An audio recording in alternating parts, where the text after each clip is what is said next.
everyone, welcome back to my channel. I wanted to try something a little bit new this time, a little bit different. So I'm going to talk a little bit about nutrition in this video, specifically focused on boosting the immune system, especially within this time of worry about the events that are going on at the moment. I think it's a great time now to really look at our diets and see what we can do in the best way possible to boost our nutrition, to really help our body and bring our body to the best it can possibly be to fight off any infection at all during this time.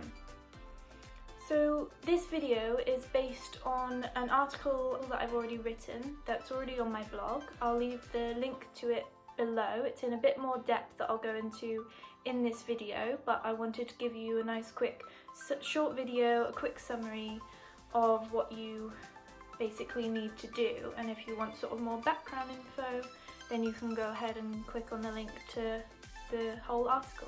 So the first point I want to address is maintaining a healthy body size. Now I know this is said a lot for any kind of health issue, health problem, but it has been shown that malnutrition and obesity both have strong evidence of causing poor immune system function, resulting in an individual being less able to prevent and deal with infections when they do arise.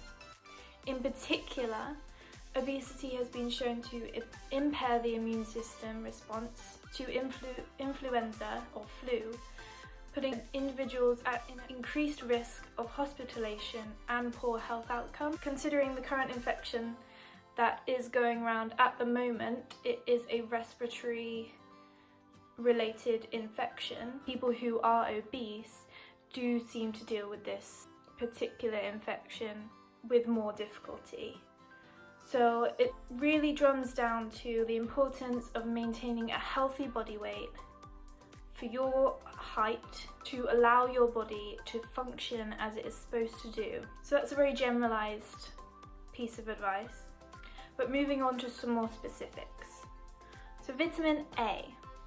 Vitamin A is a vitamin that can be stored in the body. Vitamin A can be found in fortified low-fat spreads, broccoli, spinach, carrots, sweet potatoes, red peppers, mango, papaya and apricots, and much more.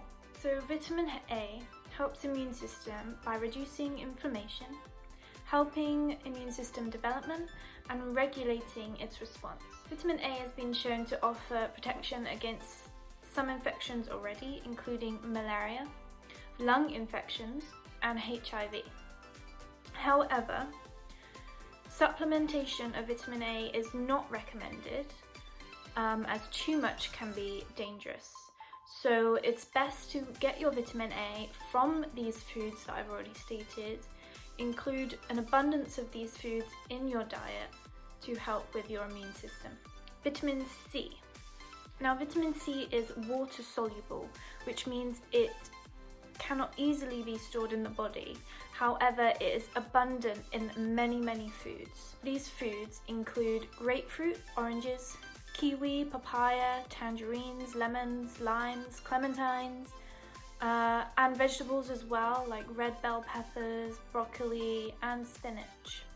Vitamin C helps to increase white blood cells, support as a barrier against pathogens, so those bacteria, infections. It helps to destroy infected cells, and it also works as a strong antioxidant, so protecting you against oxidative damage from different toxins in the body. Vitamin C supplementation has been shown to be effective to treat respiratory tract infections and other systemic infections, including reducing the duration and severity of the common cold and flu-like symptoms. Supplementation for vitamin C is fine, it is safe, so if you wish to do it, you can. However, it's probably not absolutely necessary due to the abundance of vitamin C in many other foods that I've already explained, and it could be easy just to include these foods in your diet. So moving on to an important one, vitamin D. Vitamin D can be both found in foods and synthesized by your skin from safe sunlight exposure.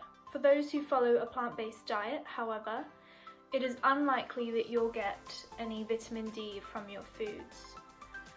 So for those who follow this type of diet and those who are not getting much sun, which most of us at the moment probably aren't getting as much sun as we would like because of being stuck in our houses, a vitamin D supplement is recommended to ensure that you have enough vitamin D in your body. So vitamin D binds to specific immune system cells and helps with their function.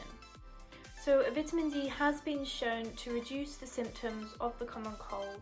So if you are wishing to take a supplement for vitamin D, especially those of you who are on a plant-based diet, you should take 10 micrograms of vitamin D a day. And if you are following a plant-based diet, make sure that the supplement you get is from a plant-based source, as many vitamin D supplements are from a meat-based source. Moving on to vitamin E. Vitamin E is found in almonds, sunflower seeds, avocados, broccoli, and dark leafy greens. It's fat soluble, which means it can be stored in the body. And alongside vitamin C, vitamin E also works as a powerful antioxidant. Vitamin E can have an effect on the development, function, and regulation of immune system cells, particularly T cells, to reduce the risk of infection, specifically including susceptibility to respiratory tract infections. Vitamin C and vitamin E work closely together, as vitamin C can repair vitamin E after working as an antioxidant. They work together to prevent tissue damage from foreign bodies and thus are valuable during and following an infection. People are likely to get enough vitamin E from their diet, so supplementation is probably unnecessary. Moving on to omega-3. So one of the acids within omega-3, ALA, is also a powerful antioxidant. Omega-3 can be found in seeds and oils such as flaxseed, walnuts, chia, and hemp. Omega-3 works with the immune system by promoting anti-inflammatory effects. Supplements of omega-3 can be recommended to those who maybe lack this nutrient in their natural diet, for example, potentially people who follow a plant-based diet. So moving on to selenium. So selenium is an essential trace element. It can be found in Brazil and walnuts. Selenium also works as an antioxidant, and this has been shown where deficiency of selenium has resulted in a negative effect on the immune system. It's recommended to eat foods that contain selenium rather than a supplement itself. So now moving on from specific nutrients to a few whole foods. These are foods that have been used in ancient medicine but are also recognized in modern day for their health benefits. So the first one I want to talk about is garlic. So in recent studies, garlic has been found to modulate immune cell distribution, which contributes to reduced inflammation and destruction of pathogens. In particular, garlic has been shown to reduce the severity of cold and flu symptoms. Next is ginger. So ginger is known, and has been for many years, to decrease inflammation and nausea. The likely reason for this is the gingerol that it contains. So fresh ginger is generally considered better than its dried alternative. However, a study has shown that the essential oil derived from ginger has shown promising immune system enhancing properties as well. So the third one is turmeric. Now this has been known for a long time to have anti-inflammatory and anti-oxidative effects, but it has been shown to cause epigenetic changes, which are essentially changes in your genes that are associated with the environment. These can be beneficial changes. So curcumin works particularly on the expression of your T cells, which are immune system cells. These cells are involved in the anti-inflammatory immune system response, and curcumin can enhance this activity. So the very last point I want to make, which is a point I will go into more in a future video, is the importance of your gut microbiome. So more and more research is being carried out into the effect of your gut microbiome on different health conditions, diseases, health outcomes. So at the moment there's a lot of information on the things like the use of probiotics prescribed alongside antibiotics, and this reducing the effects of antibiotic associated diarrhea. Also there's research being carried out on the gut microbiome and obesity.